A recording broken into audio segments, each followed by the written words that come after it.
మనకి ప్రాంతంతో పని లేదు, మతంతో పని లేదు, కులంతో పని లేదు. అన్ని కులాల వాళ్ళు ఏ భాషనైనా నేర్చుకోవచ్చు. నేను కొంచెం చాలా వీక్ భాషను నేర్చుకోవడంలో గత 35 సంవత్సరాలుగా మీలో ఒకరిగా మీతో వెళ్తున్నప్పటికీ కూడా భాష నేర్చుకోలేకపోయినాను. చాలా ఉత్సాహంగా వచ్చినాను. ఆవో ఉర్దూ సీఖే అంటే నేనేమైనా నేర్చుకోవడానికి పుస్తకంలో దొరుకుతుందేమో సంతోషపడ్డాను. కంప్లీట్గా ఉర్దూలోనే ఉంది.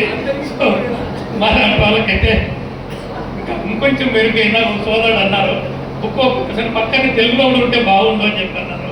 సో నాలాంటి వాళ్ళకు కూడా ఉర్దూ నేర్చుకునేకి ఏమన్నా మీన్స్ ఉంటే ప్రొవైడ్ చేయాలని చెప్పేసి ఫరూక్ సిబ్లీ గారిని మనస్ఫూర్తిగా కోరుకుంటున్నాను.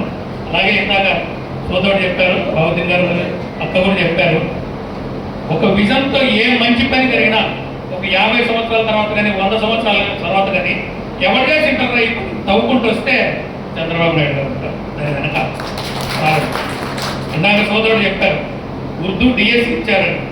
అది ఎంత ప్రజ్వలమైన మార్పు సమాజంలో తెస్తుందంటే, ఒక భాషకు నేర్చుకోవాలంటే దానివల్ల మనకు వచ్చే ఉపయోగం ఏంటి, మన ఇంట్లో మాట్లాడుకోవడానికి మనం స్కూల్కి వెళ్ళి నేర్చుకోవాలన్నా, దానివల్ల మనకు ఉపాధి దొరుకుతుందంటేనే కదా ఒక ఎవరికైనా ఉత్సాహం ఉంటుంది.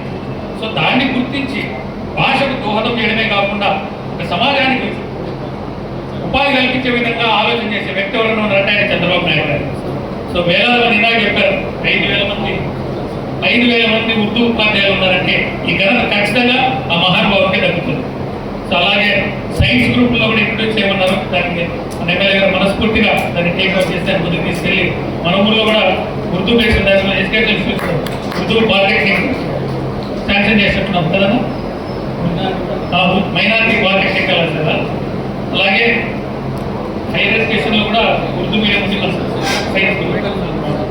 సో మనకు కావాల్సిన ఎక్కడైతే పాపులేషన్ ఎక్కువగా ఉందో అక్కడ డిగ్రీలో కూడా అటువంటి గ్రూప్స్ ఇంట్రడ్యూస్ చేసే విధంగా చర్యలు తీసుకోవాలని చెప్పి పెద్దలు నిర్వహించుకుంటూ ఈ అవకాశం వచ్చిన అందరికీ మనస్ఫూర్తిగా చేసుకుంటారు. జై తెలుగుదేశం, జై చంద్రబాబు, జై లోకేష్.